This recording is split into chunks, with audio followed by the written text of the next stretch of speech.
ಓಂ ಶಾಂತಿ. ಇಂದಿನ ದಿನಾಂಕ 29/3/2024. ಪ್ರಾರ್ಥಮುರಳಿ ಬಾಪ್ತಾದ ಮಧುಬನ. ಮಧುರ ಮಕ್ಕಳೇ, ವಿಚಾರ ಸಾಗರ ಮಂಥನ ಮಾಡುವ ಅಭ್ಯಾಸ ಇಟ್ಟುಕೊಳ್ಳಿ. ಬೆಳಗ್ಗೆ ಏಕಾಂತದಲ್ಲಿ ವಿಚಾರ ಸಾಗರ ಮಂಥನ ಮಾಡಿ. ಅನೇಕ ಹೊಸ ಅಂಶಗಳು ಬುದ್ಧಿಯಲ್ಲಿ ಬರುತ್ತವೆ. ಪ್ರಶ್ನೆ: ಮಕ್ಕಳು ತಮ್ಮ ಸ್ಥಿತಿಯನ್ನು ಫಸ್ಟ್ ಕ್ಲಾಸ್ ಮಾಡಿಕೊಳ್ಳಬೇಕೆಂದರೆ ಸದಾ ಯಾವ ಮಾತುಗಳಲ್ಲಿ ಗಮನವಿರಬೇಕೋ? ಉತ್ತರ: ಒಬ್ಬ ತಂದೆಯು ಏನನ್ನು ತಿಳಿಸುತ್ತಾರೆಯೋ ಅದನ್ನೇ ಕೇಳಿ, ಬಾಕಿ ಈ ಪ್ರಪಂಚದ್ದೇನೂ ಕೇಳಬಾರದು. ಸಂಘದ ಸಂಭಾಲನೆಯನ್ನು ಮಾಡಿ.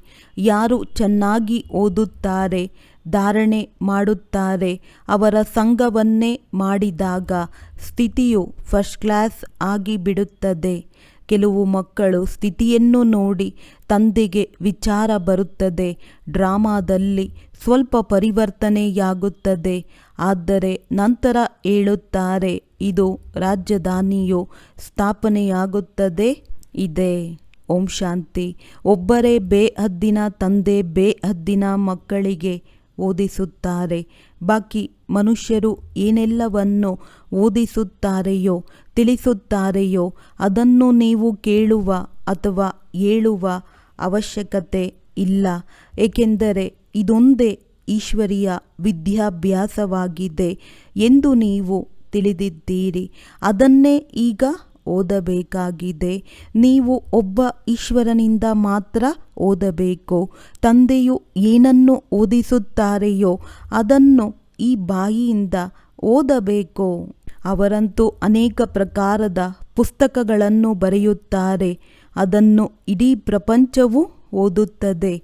ಎಷ್ಟೆಲ್ಲ ಪುಸ್ತಕಗಳನ್ನು ಓದಬಹುದು. ನೀವು ಮಕ್ಕಳು ಮಾತ್ರ ಹೇಳುತ್ತೀರಿ, ಒಬ್ಬ ತಂದೆಯಿಂದ ಕೇಳಿ, ಅದನ್ನು ಅನ್ಯರಿಗೆ ತಿಳಿಸಿ. ಏಕೆಂದರೆ ಅವರಿಂದ ಏನೆಲ್ಲವನ್ನು ಕೇಳುತ್ತೇವೆಯೋ ಅದರಲ್ಲಿಯೇ ಕಲ್ಯಾಣವಿದೆ. ಬಾಕಿ ಅನೇಕ ಪುಸ್ತಕಗಳಿವೆ, ಮತ್ತೆ ಹೊಸದು ಬರುತ್ತಿರುತ್ತವೆ. ನೀವು ತಿಳಿದಿದ್ದೀರಿ.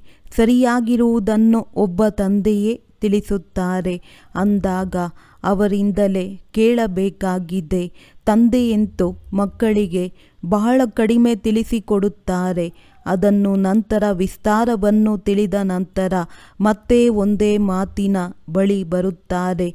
ಬಲೆ ಮನ್ಮನಾಭವ ಅಕ್ಷರವನ್ನು ತಂದೆಯು ಸರಿಯೆಂದು ಹೇಳುತ್ತಾರೆ. ಆದರೆ ತಂದೆಯು ಇದನ್ನು ಹೇಳಲೇ ಇಲ್ಲ. ತಂದೆಯಂತೂ ಹೇಳುತ್ತಾರೆ, ತಮ್ಮನ್ನು ಆತ್ಮನೆಂದು ತಿಳಿದು ತಂದೆಯನ್ನು ನೆನಪು ಮಾಡಿ ಮತ್ತು ಸೃಷ್ಟಿಯ ಆದಿ ಮಧ್ಯ ಅಂತ್ಯದ ಜ್ಞಾನವನ್ನು ಏನು ತಿಳಿಸುತ್ತೇನೆಯೋ ಅದನ್ನು ಧಾರಣೆ ಮಾಡಿ ಮತ್ತು ನಾವೇನು ದೇವತೆಗಳಾಗುತ್ತೇವೆಯೋ ನಂತರ ಅದೇ ವೃದ್ಧಿಯಾಗುತ್ತದೆ ಎಂದು ನೀವು ಸಹ ತಿಳಿದಿದ್ದೀರಿ. ಮಕ್ಕಳಿಗೆ ಮೂಲವತನದ ನೆನಪು ಹಾಗೂ ಹೊಸ ಪ್ರಪಂಚದ ನೆನಪೂ ಸಹ ಇದೆ. ಮೊದಲು ಸರ್ವಶ್ರೇಷ್ಠ ತಂದೆಯಾಗಿದ್ದಾರೆ. ನಂತರ ಈ ಹೊಸ ಪ್ರಪಂಚ ಯಾವುದರಲ್ಲಿ ಈ ಲಕ್ಷ್ಮೀ ನಾರಾಯಣರು ಶ್ರೇಷ್ಠಾತಿ ಶ್ರೇಷ್ಠ ರಾಜ್ಯವನ್ನು ನಡೆಸುತ್ತಾರೆ. ಚಿತ್ರವಂತೂ ಖಂಡಿತ ಬೇಕು ಅಂದಾಗ ಚಿಹ್ನೆಗಳಷ್ಟೇ ಉಳಿದಿದೆ. ಇದೊಂದೇ ಸತ್ಯವಾದ ಚಿತ್ರವಾಗಿದೆ. ರಾಮನ ಚಿತ್ರವೂ ಇದೆ. ಆದರೆ ರಾಮರಾಜ್ಯವನ್ನು ಸ್ವರ್ಗವೆಂದು ಹೇಳಲಾಗುವುದಿಲ್ಲ. ಅದು ಸೆಮಿ ಸ್ವರ್ಗವಾಗಿದೆ. ಈಗ ಶ್ರೇಷ್ಠಾತಿ ಶ್ರೇಷ್ಠ ತಂದೆಯು ಓದಿಸುತ್ತಿದ್ದಾರೆ. ಇದರಲ್ಲಿ ಪುಸ್ತಕ ಮುಂತಾದವುಗಳ ಅವಶ್ಯಕತೆ ಇಲ್ಲ. ಇನ್ನೊಂದು ಜನ್ಮದಲ್ಲಿ ಈ ಪುಸ್ತಕಗಳು ನಡೆಯುವುದಿಲ್ಲ. ಈ ವಿದ್ಯಾಭ್ಯಾಸವು ಈ ಜನ್ಮಕ್ಕಾಗಿಯೇ ಇದೆ. ಇದು ಅಮರ ಕಥೆಯಾಗಿದೆ. ನರನಿಂದ ನಾರಾಯಣನಾಗುವ ಶಿಕ್ಷಣವನ್ನೂ ಸಹ ಹೊಸ ಪ್ರಪಂಚಕ್ಕೆ ತಂದೆಯೇ ನೀಡುತ್ತಾರೆ. ಮಕ್ಕಳು 84 ಜನ್ಮಗಳ ಚಕ್ರವನ್ನು ತಿಳಿದಿದ್ದೀರಿ. ಇದು ವಿದ್ಯಾಭ್ಯಾಸದ ಸಮಯವಾಗಿದೆ. ಆದ್ದರಿಂದ ಬುದ್ಧಿಯಲ್ಲಿ ಮಂಥನ ನಡೆಯುತ್ತಿರಬೇಕು. ಅನ್ಯರಿಗೂ ಸಹ ಓದಿಸಬೇಕು. ಮುಂಜಾನೆ ಎದ್ದು ವಿಚಾರ ಸಾಗರ ಮಂಥನ ಮಾಡಬೇಕು. ಮುಂಜಾನೆಯ ವಿಚಾರ ಸಾಗರ ಮಂಥನ ಬಹಳ ಚೆನ್ನಾಗಿರುತ್ತದೆ. ಯಾರು ತಿಳಿಸಿಕೊಡುತ್ತಾರೆಯೋ ಅವರದ್ದೇ ಮಂಥನವಿರುತ್ತದೆ. ಆಗ ಟಾಪಿಕ್, ಪ್ರಬಂಧದ ವಿಷಯ, ಪಾಯಿಂಟ್ಸ್ ಎಲ್ಲವೂ ತಿಳಿಯುತ್ತದೆ. ಭಕ್ತಿಯ ಮಾತುಗಳನ್ನು ಜನ್ಮ ಜನ್ಮಾಂತರವೂ ಕೇಳಿದ್ದೇವೆ.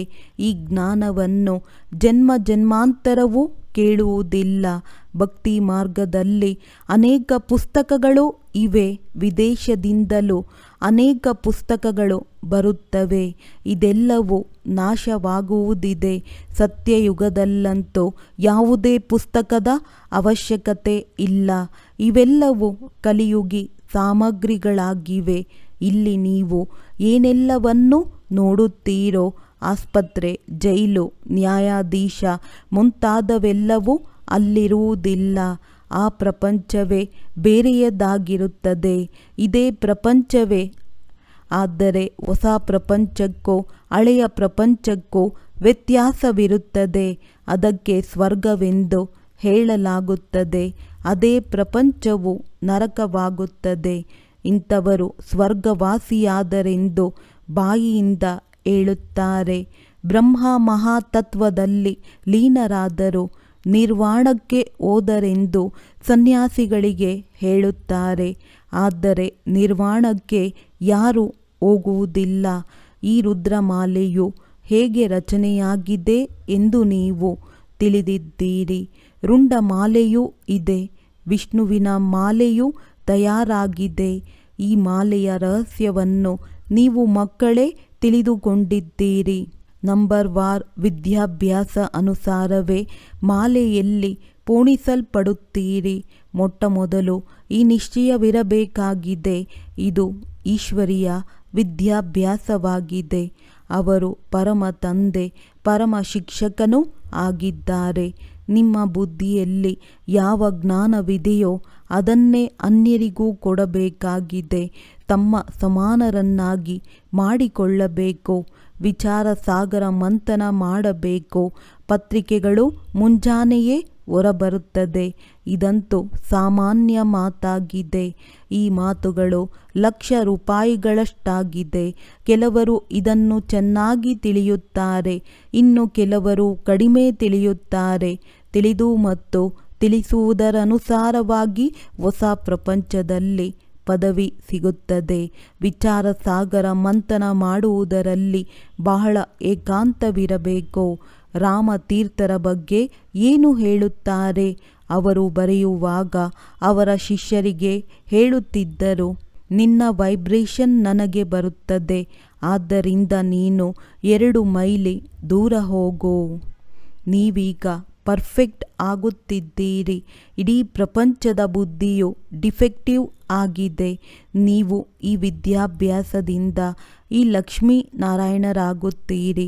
ಎಷ್ಟು ಶ್ರೇಷ್ಠ ವಿದ್ಯಾಭ್ಯಾಸವಾಗಿದೆ. ಆದರೆ ನಂಬರ್ ವಾರ್ ಕುಡಿಸಲು ಸಾಧ್ಯವಿಲ್ಲ. ಹಿಂದೆ ಕುಳಿತುಕೊಂಡರೆ ಬೇಸರಗೊಳ್ಳುತ್ತಾರೆ. ಆಲಸ್ಯದಿಂದ ತೂಗಡಿಸುತ್ತಾ ವಾಯುಮಂಡಲವನ್ನು ಹಾಳು ಮಾಡುತ್ತಾರೆ. ಕಾನೂನು ಹೇಳುತ್ತದೆ ನಂಬರ್ ವಾರ್ ಆಗಿ ಕುಳ್ಳರಿಸಬೇಕು. ಆದರೆ ಇವೆಲ್ಲ ಮಾತುಗಳು ಬೆಲ್ಲಕ್ಕೆ ಗೊತ್ತು, ಬೆಲ್ಲದ ಚೀಲಕ್ಕೆ ಗೊತ್ತು. ಇದು ಬಹಳ ಶ್ರೇಷ್ಠ ಜ್ಞಾನವಾಗಿದೆ. ಬೇರೆ ಬೇರೆ ಕ್ಲಾಸ್ ಮಾಡಲು ಸಾಧ್ಯವಿಲ್ಲ. ವಾಸ್ತವದಲ್ಲಿ ನೀವು ಕ್ಲಾಸಿನಲ್ಲಿ ಪರಸ್ಪರ ಒಬ್ಬರು ಇನ್ನೊಬ್ಬರನ್ನು ತಾಗುವಂತೆ ಕುಳಿತುಕೊಳ್ಳಬಾರದು. ಧ್ವನಿವರ್ಧಕದಿಂದ ದೂರ ಕುಳಿತಿದ್ದರೂ ಕೇಳಿಸುತ್ತದೆ. ತಂದೆಯು ತಿಳಿಸುತ್ತಾರೆ, ಮಕ್ಕಳೇ, ಈ ಪ್ರಪಂಚದನ್ನು ಏನೂ ಕೇಳಬಾರದು, ಏನನ್ನು ಓದಬಾರದು, ಅಂಥವರ ಸಂಘವನ್ನು ಮಾಡಬಾರದು.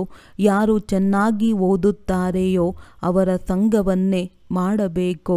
ಎಲ್ಲಿ ಒಳ್ಳೆಯ ಸರ್ವೀಸ್ ಇದೆಯೋ, ಉದಾಹರಣೆ ಮ್ಯೂಸಿಯಂ ಮುಂತಾದೆಲ್ಲದಕ್ಕೆ ಭಾಳ ಬುದ್ಧಿವಂತರು, ಯೋಗಯುಕ್ತ ಮಕ್ಕಳು ಬೇಕಾಗಿದೆ. ಈ ನಾಟಕವು ಇದೇ ರೀತಿಯಾಗಿ ರಚನೆಯಾಗಿದೆ ಎಂದು ತಂದೆಯು ತಿಳಿಸುತ್ತಾರೆ. ಕೆಲವೊಮ್ಮೆ ತಂದೆಯು ವಿಚಾರ ಮಾಡುತ್ತಾರೆ, ಡ್ರಾಮಾದಲ್ಲಿ ಸ್ವಲ್ಪ ಬದಲಾವಣೆ ಆಗಲಿ ಎಂದು. ಆದರೆ ಬದಲಾವಣೆಯಾಗುವುದೇ ಇಲ್ಲ. ಇದು ಮಾಡಲ್ಪಟ್ಟ ಆಟವಾಗಿದೆ. ಮಕ್ಕಳ ಸ್ಥಿತಿಯನ್ನು ನೋಡಿ ಸ್ವಲ್ಪ ಬದಲಾವಣೆಯಾಗಲಿ ಎಂದು ತಂದೆಗೆ ವಿಚಾರ ಬರುತ್ತದೆ. ತಂದೆ ಇದನ್ನು ಒಂದೇ ಬಾರಿ ತಿಳಿಸುವರು. ನಂತರ ಈ ಜ್ಞಾನವು ಮರೆತು ಹೋಗುತ್ತದೆ. ಸ್ವರ್ಗಕ್ಕೆ ಇದೇ ರೀತಿ ಹೋಗುತ್ತೀರಾ? ನಂತರ ಸ್ವರ್ಗದಲ್ಲಂತೂ ಇಡೀ ರಾಜಧಾನಿಯೇ ಬೇಕಾಗಿದೆ ಎಂದು ವಿಚಾರ ಬರುತ್ತದೆ. ಕೆಲವರು ದಾಸದಾಸಿಯರು, ಚಂಡಾಲರು ಇರುತ್ತಾರೆ. ಡ್ರಾಮಾದಲ್ಲಿ ಏನೂ ಬದಲಾವಣೆಯಾಗುವುದಿಲ್ಲ. ಭಗವಾನುವಾಚ, ಈ ಡ್ರಾಮಾ ಮಾಡಿಸಲ್ಪಟ್ಟಂಥದ್ದು. ಇದನ್ನು ನಾನು ಸಹ ಬದಲಾವಣೆ ಮಾಡಲು ಸಾಧ್ಯವಿಲ್ಲ. ಭಗವಂತನಿಗಿಂತಲೂ ಶ್ರೇಷ್ಠರಾದವರು ಬೇರೆ ಯಾರೂ ಇಲ್ಲ. ಮನುಷ್ಯರು ಹೇಳುತ್ತಾರೆ, ಭಗವಂತನು ಏನು ತಾನೇ ಮಾಡುವುದಕ್ಕೆ ಸಾಧ್ಯವಿಲ್ಲ. ಆದರೆ ಸ್ವಯಂ ಭಗವಂತನೇ ಹೇಳುತ್ತಾರೆ, ನಾನು ಏನೂ ಮಾಡಲು ಸಾಧ್ಯವಿಲ್ಲ. ಇದು ಮಾಡಲ್ಪಟ್ಟ ನಾಟಕವಾಗಿದೆ. ವಿಘ್ನಗಳು ಬರುತ್ತವೆ, ಆದರೆ ಅದಕ್ಕೆ ಏನೂ ಮಾಡಲು ಸಾಧ್ಯವಿಲ್ಲ. ಡ್ರಾಮಾದಲ್ಲಿ ಇದೇ ರೀತಿ ನಿಗದಿಯಾಗಿದೆ. ನಾನು ಏನೂ ಮಾಡಲು ಸಾಧ್ಯ, ನಮ್ಮನ್ನು ಅಪವಿತ್ರರಾಗುವುದರಿಂದ ರಕ್ಷಿಸಿ ಎಂದು ಅನೇಕರು ಮೊರೆ ಇಡುತ್ತಾರೆ. ಅದಕ್ಕೆ ತಂದೆಯು ಏನು ಮಾಡುತ್ತಾರೆ? ತಂದೆಯು ಪುನಃ ಹೇಳುತ್ತಾರೆ, ಇದಂತೂ ಮಾಡಲ್ಪಟ್ಟ ನಾಟಕವಾಗಿದೆ. ಇದು ಭಗವಂತನ ಇಚ್ಛೆ ಎಂದು ತಿಳಿಯಬಾರದು. ಒಂದು ವೇಳೆ ಇದೆಲ್ಲವೂ ಭಗವಂತನ ಕೈಯಲ್ಲಿ ಇದ್ದಿದ್ದರೆ, ಯಾರಾದರೂ ಪ್ರಿಯರಾಗಿರುವವರು ಶರೀರ ಬಿಟ್ಟರೆ ಅವರನ್ನು ರಕ್ಷಿಸುತ್ತಿದ್ದರು. ಅನೇಕರಿಗೆ ಸಂಶಯ ಬರುತ್ತದೆ, ಭಗವಂತನೇ ಓದಿಸುತ್ತಿದ್ದಾರೆ. ಒಂದು ವೇಳೆ ಭಗವಂತನ ಮಕ್ಕಳಾದರೆ ಭಗವಂತನು ತನ್ನ ಮಕ್ಕಳನ್ನು ರಕ್ಷಿಸುವುದಿಲ್ಲವೇ? ಅನೇಕರು ಈ ರೀತಿ ಬಹಳ ದೂರುತ್ತಾರೆ. ಸಾಧುಗಳು ಯಾರಾದರೂ ಪ್ರಾಣ ರಕ್ಷಿಸಿ ಮರಳಿ ಜೀವಂತವಾಗುವಂತೆ ಮಾಡುತ್ತಾರೆಂದು ಹೇಳುತ್ತಾರೆ. ಚಿತೆಯಿಂದಲೂ ಎದ್ದು ನಿಲ್ಲುತ್ತಾರೆ. ಮತ್ತೆ ಹೇಳುತ್ತಾರೆ, ಈಶ್ವರನು ಪುನಃ ಹಿಂತಿರುಗಿ ಕಳುಹಿಸಿದರು. ಕಾಲವು ತೆಗೆದುಕೊಂಡು ಹೋಯಿತು. ಅವರ ಮೇಲೆ ಪ್ರಭು ದಯೆ ತೋರಿಸಿದರು. ತಂದೆಯು ತಿಳಿಸುತ್ತಾರೆ, ನಾಟಕದಲ್ಲಿ ಏನೆಲ್ಲವೂ ನಿಗದಿಯಾಗಿದೆಯೋ ಅದೇ ಆಗುತ್ತದೆ. ತಂದೆಯೂ ಸಹ ಏನೂ ಮಾಡಲು ಸಾಧ್ಯವಿಲ್ಲ. ಇದಕ್ಕೆ ನಾಟಕದ ಪೂರ್ವ ನಿಶ್ಚಿತವೆಂದು ಹೇಳಲಾಗುತ್ತದೆ. ನಾಟಕ ಶಬ್ದವನ್ನು ನೀವು ತಿಳಿದುಕೊಂಡಿದ್ದೀರಿ. ಏನಾಗಬೇಕಿತ್ತೋ ಅದು ಆಯಿತು. ಚಿಂತೆ ಏಕೆ ಎಂದು ತಂದೆಯು ಹೇಳುತ್ತಾರೆ. ನಿಮ್ಮನ್ನು ನಿಶ್ಚಿಂತರನ್ನಾಗಿ ಮಾಡುತ್ತಾರೆ. ಕ್ಷಣ ಪ್ರತಿಕ್ಷಣ ಏನೆಲ್ಲವೂ ಆಗುತ್ತದೆಯೋ ಅದನ್ನು ನಾಟಕವೆಂದು ತಿಳಿಯಿರಿ. ಆತ್ಮವು ಶರೀರವನ್ನು ಬಿಟ್ಟು ಹೋಗಿ ಇನ್ನೊಂದು ಪಾತ್ರವನ್ನಭಿನಯಿಸಿತು. ಅನಾದಿ ಪಾತ್ರವನ್ನು ಬದಲಾಯಿಸಲು ಹೇಗೆ ಸಾಧ್ಯ? ಬಲೆ, ಈಗ ಸ್ಥಿತಿಯು ಇನ್ನೂ ಪರಿಪಕ್ವವಾಗಿಲ್ಲ. ಕೆಲವೊಂದು ವಿಚಾರಗಳು ಬಂದು ಬಿಡುತ್ತವೆ. ಆದರೆ ಅದು ನಾಟಕದ ನಿಶ್ಚಿತವಾಗಿರುವ ಕಾರಣ ಏನೂ ಮಾಡಲು ಸಾಧ್ಯವಿಲ್ಲ.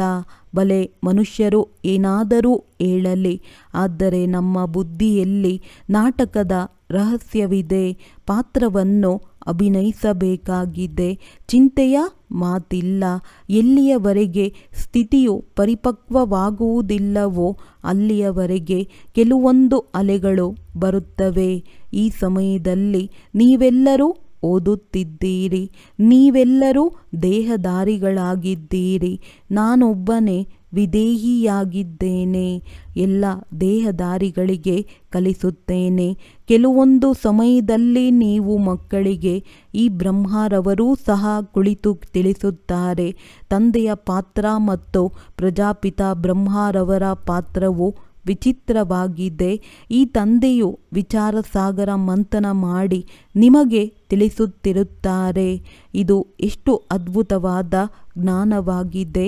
ಇದರಲ್ಲಿ ಬುದ್ಧಿಯಿಂದ ಎಷ್ಟೊಂದು ಕೆಲಸ ತೆಗೆದುಕೊಳ್ಳಬೇಕಾಗುತ್ತದೆ. ತಂದೆಗೆ ಬೆಳಗಿನ ಸಮಯದಲ್ಲಿ ವಿಚಾರ ಸಾಗರ ಮಂಥನ ನಡೆಯುತ್ತದೆ. ಶಿಕ್ಷಕರು ಹೇಗೋ ಹಾಗೆಯೇ ನೀವು ಆಗಬೇಕಾಗಿದೆ. ಆದರೂ ಸಹ ವ್ಯತ್ಯಾಸವಂತೂ ಅವಶ್ಯವಾಗಿ ಇರುತ್ತದೆ. ಶಿಕ್ಷಕರು ವಿದ್ಯಾರ್ಥಿಗೆ 100 ಅಂಕಗಳನ್ನೆಂದೂ ಕೊಡುವುದಿಲ್ಲ, ಸ್ವಲ್ಪ ಕಡಿಮೆ ಕೊಡುತ್ತಾರೆ. ಅವರು ಸರ್ವಶ್ರೇಷ್ಠನಾಗಿದ್ದಾರೆ. ನಾವು ದೇಹಧಾರಿಗಳಾಗಿದ್ದೇವೆ ಅಂದ ಮೇಲೆ ತಂದೆಯ ತರಹ 100% ಹೇಗಾಗುತ್ತೀರಿ? ಇವು ಬಹಳ ಗುಹ್ಯ ಮಾತುಗಳಾಗಿವೆ. ಇದನ್ನು ಕೆಲವರು ಕೇಳಿ ಧಾರಣೆ ಮಾಡುತ್ತಾರೆ, ಖುಷಿಯಾಗುತ್ತದೆ. ಇನ್ನು ಕೆಲವರು ಹೇಳುತ್ತಾರೆ, ಬಾಬಾರವರದ್ದು ಒಂದೇ ವಾಣಿಯು ನಡೆಯುತ್ತದೆ, ಅದೇ ಪುನರಾವರ್ತನೆಯಾಗುತ್ತದೆ. ಇದಕ್ಕೆ ತಂದೆಯು ತಿಳಿಸುತ್ತಾರೆ, ಹೊಸ ಹೊಸ ಮಕ್ಕಳು ಬರುತ್ತಾರೆಂದರೆ ನಾನು ಮೊದಲಿನ ವಿಷಯವನ್ನೇ ತೆಗೆದುಕೊಳ್ಳಬೇಕಾಗುತ್ತದೆ. ಹೊಸ ವಿಷಯಗಳನ್ನು ನಾನು ಅನ್ಯರಿಗೆ ತಿಳಿಸಲು ಹೇಳುತ್ತೇನೆ. ಇದರಲ್ಲಿ ಮಕ್ಕಳು ತಂದೆಗೆ ಸಹಯೋಗ ಕೊಡಬೇಕಾಗುತ್ತದೆ. ಯಾವ ಪತ್ರಿಕೆಗಳನ್ನು ಬರೆಯುತ್ತೀರಿ? ಇವು ಕಲ್ಪದ ಹಿಂದೆಯೂ ಹೀಗೆ ಬರೆದಿದ್ದೀರಿ. ಒಂದು ವೇಳೆ ಪತ್ರಿಕೆ ಬಿಡುಗಡೆ ಮಾಡಿದರೆ ಅದರ ಬಗ್ಗೆ ಬಹಳ ಗಮನ ಕೊಡಬೇಕಾಗುತ್ತದೆ. ಏಕೆಂದರೆ ಅದರಲ್ಲಿ ಮನುಷ್ಯರು ಓದಿ ಯಾವುದೇ ಬೇಸರ ಪಡುವಂತಹ ಮಾತು ಇರಬಾರದು. ನೀವು ಪತ್ರಿಕೆಗಳನ್ನಂತೂ ಓದುತ್ತೀರಿ. ಯಾವುದಾದರೂ ಕಚ್ಚಾ ಪಕ್ಕಾ ಮಾತಿದ್ದರೆ ಇಲ್ಲಿಯವರೆಗೆ ಸಂಪೂರ್ಣರಾಗಿಲ್ಲವೆಂದು ಹೇಳುತ್ತೀರಿ. 16 ಕಲಾ ಸಂಪೂರ್ಣ ಆಗುವುದರಲ್ಲಿ ಸಮಯವಂತೂ ಹಿಡಿಸುತ್ತದೆ. ಈಗ ಬಹಳ ಸರ್ವಿಸ್ ಮಾಡಬೇಕಾಗಿದೆ, ಬಹಳ ಪ್ರಜೆಗಳನ್ನು ತಯಾರು ಮಾಡಬೇಕಾಗಿದೆ. ಇದನ್ನು ಸಹ ತಂದೆಯು ತಿಳಿಸಿದ್ದಾರೆ. ಅನೇಕ ಪ್ರಕಾರದ ಅಂಕಗಳಿವೆ. ಕೆಲವರು ನಿಮಿತ್ತರಾಗಿದ್ದಾರೆ, ಅನೇಕರು ಜ್ಞಾನವನ್ನು ಪಡೆಯಲು ವ್ಯವಸ್ಥೆ ಮಾಡುತ್ತಾರೆಂದರೆ ಅವರಿಗೂ ಸಹ ಫಲ ಸಿಗುತ್ತದೆ. ಈಗಂತೂ ಹಳೆಯ ಪ್ರಪಂಚವೇ ಸಮಾಪ್ತಿಯಾಗಲಿದೆ. ಇಲ್ಲಿ ಅಲ್ಪಕಾಲದ ಸುಖವಿದೆ. ಕಾಯಿಲೆ ಇತ್ಯಾದಿಯಂತೂ ಎಲ್ಲರಿಗೂ ಇರುತ್ತದೆ. ಬ್ರಹ್ಮರವರು ಎಲ್ಲ ಮಾತುಗಳ ಅನುಭವಿಯಾಗಿದ್ದಾರೆ. ಪ್ರಪಂಚದ ಮಾತುಗಳನ್ನು ತಿಳಿಸುತ್ತಾರೆ. ಬಾಬಾರವರು ಇದನ್ನು ಹೇಳಿದರು. ಪತ್ರಿಕೆ ಹಾಗೂ ಮಾಸಪತ್ರಿಕೆಗಳಲ್ಲಿ ಇಂತಹ ವಿಚಿತ್ರವಾದ ಮಾತುಗಳನ್ನು ಬರೆಯಿರಿ. ಅದರಿಂದ ಮನುಷ್ಯರು ಬ್ರಹ್ಮಕುಮಾರಿಯರು ಈ ಮಾತನ್ನು ಸರಿಯಾಗಿ ಬರೆದಿದ್ದಾರೆಂದು ತಿಳಿಯಲಿ. ಈ ಯುದ್ಧವು 5000 ವರ್ಷಗಳ ಹಿಂದೆ ಚಾಚೂ ತಪ್ಪದೆ ನಡೆದಿತ್ತು. ಅದು ಹೇಗೆ ಎಂಬುದನ್ನು ಬಂದು ತಿಳಿದುಕೊಳ್ಳಿ. ನಿಮ್ಮ ಹೆಸರು ಪ್ರಸಿದ್ಧವಾಗಿದೆ. ಮನುಷ್ಯರು ಕೇಳಿ ಖುಷಿಯೂ ಆಗುತ್ತಾರೆ. ಬಹಳ ದೊಡ್ಡ ಮಾತಾಗಿದೆ. ಆದರೆ ಅದು ಅನ್ಯರ ಬುದ್ಧಿಯಲ್ಲಿ ಕುಳಿತುಕೊಳ್ಳಬೇಕಷ್ಟೇ. ಯಾರು ಬರೆಯುತ್ತಾರೆಯೋ ಅವರು ಮತ್ತೆ ತಿಳಿಸಲೂ ಬೇಕು. ತಿಳಿಸುವುದಕ್ಕೆ ಬರುವುದಿಲ್ಲವೆಂದರೆ ಮತ್ತೆ ಬರೆಯುವುದೂ ಇಲ್ಲ. ಒಳ್ಳೆಯದು. ಮಧುರಾತಿ ಮಧುರ ಅಗಲಿ ಹೋಗಿ ಮರಳಿ ಸಿಕ್ಕಿರುವ ಮಕ್ಕಳ ಪ್ರತಿ ಮಾತ್ಪಿತಾ ಬಾಪ್ದಾದಾರವರ ನೆನಪು, ಪ್ರೀತಿ ಹಾಗೂ ಸುಪ್ರಭಾತ. ಆತ್ಮಿಕ ಮಕ್ಕಳಿಗೆ ಆತ್ಮಿಕ ತಂದೆಯ ನಮಸ್ತೆ. ಧಾರಣೆಗಾಗಿ ಮುಖ್ಯ ಸಾರ. ಒಬ್ಬ ತಂದೆಯು ಏನನ್ನು ತಿಳಿಸುತ್ತಾರೆ ಹಾಗೂ ಓದಿಸುತ್ತಾರೆಯೋ ಅದನ್ನೇ ಕೇಳಿ ಹಾಗೂ ಓದಿ. ಇನ್ನೇನನ್ನು ಓದುವ ಕೇಳುವ ಅವಶ್ಯಕತೆ ಇಲ್ಲ. ಸಂಘದಿಂದ ಬಹಳ ಸಂಭಾಲನೆ ಮಾಡಿಕೊಳ್ಳಿ. ಬೆಳಗ್ಗೆ ಏಕಾಂತದಲ್ಲಿ ಕುಳಿತು ವಿಚಾರ ಸಾಗರ ಮಂಥನ ಮಾಡಿ. ನಾಟಕದ ಲೀಲೆಯು ನಿಶ್ಚಿತವಾಗಿ ಬಿಟ್ಟಿದೆ. ಆದ್ದರಿಂದ ಸದಾ ನಿಶ್ಚಿಂತವಾಗಿರಿ. ಯಾವುದೇ ಮಾತಿನಲ್ಲಿ ಸಂಶಯದಲ್ಲಿ ಬರಬಾರದು. ಮನುಷ್ಯರು ಬಲೆ ಏನೇ ಹೇಳಲಿ, ಆದರೆ ನೀವು ನಾಟಕದ ಮೇಲೆ ಅಟಲವಾಗಿರಿ. ವರದಾನ: ಶಕ್ತಿಶಾಲಿಯಾಗಿ ಸಮಯದಲ್ಲಿ ಸರ್ವಶಕ್ತಿಗಳನ್ನು ಕಾರ್ಯದಲ್ಲಿ ತೊಡಗಿಸುವಂತಹ ಮಾಸ್ಟರ್ ಸರ್ವಶಕ್ತಿವಾನ್ ಭವ. ಸರ್ವಶಕ್ತಿವಂತ ತಂದೆಯಿಂದ ಏನೆಲ್ಲ ಶಕ್ತಿಗಳು ಪ್ರಾಪ್ತಿಯಾಗಿದೆ, ಅದು ಎಂತಹ ಪರಿಸ್ಥಿತಿ, ಎಂತಹ ಸಮಯ ಮತ್ತು ಯಾವ ವಿಧಿಯಿಂದ ನೀವು ಕಾರ್ಯದಲ್ಲಿ ತೊಡಗಿಸಲು ಇಚ್ಛಿಸುವಿರೋ ಅದೇ ರೂಪದಲ್ಲಿ ಈ ಶಕ್ತಿಗಳು ನಿಮ್ಮ ಸಹಯೋಗಿ ಆಗಲು ಸಾಧ್ಯ. ಈ ಶಕ್ತಿಗಳನ್ನು ಅಥವಾ ಪ್ರಭು ವರದಾನವನ್ನು ಯಾವ ರೂಪದಲ್ಲಿ ಇಚ್ಛಿಸುವಿರೋ ಆ ರೂಪದಲ್ಲಿ ಧಾರಣೆ ಮಾಡಲು ಸಾಧ್ಯ. ಈಗೀಗ ಶೀತಲತೆಯ ರೂಪದಲ್ಲಿ, ಈಗೀಗ ಸುಡುವಂತಹ ರೂಪದಲ್ಲಿ ಕೇವಲ ಸಮಯದಲ್ಲಿ ಕಾರ್ಯದಲ್ಲಿ ತೊಡಗಿಸುವಂತಹ ಶಕ್ತಿಯಾಗಿ ಈ ಸರ್ವಶಕ್ತಿಗಳಂತೂ ನೀವು ಮಾಸ್ಟರ್ ಸರ್ವಶಕ್ತಿವಂತರ ಸೇವಾದಾರಿಯಾಗಿದ್ದಾರೆ. ಸ್ಲೋಗನ್: ಸ್ವಪುರುಷಾರ್ಥ ಅಥವಾ ವಿಶ್ವ ಕಲ್ಯಾಣದ ಕಾರ್ಯದಲ್ಲಿ ಎಲ್ಲಿ ಸಾಹಸವಿದೆ ಅಲ್ಲಿ ಸಫಲತೆ ಇದ್ದೇ ಇದೆ. ಒಳ್ಳೆಯದು. ಓಂ ಶಾಂತಿ.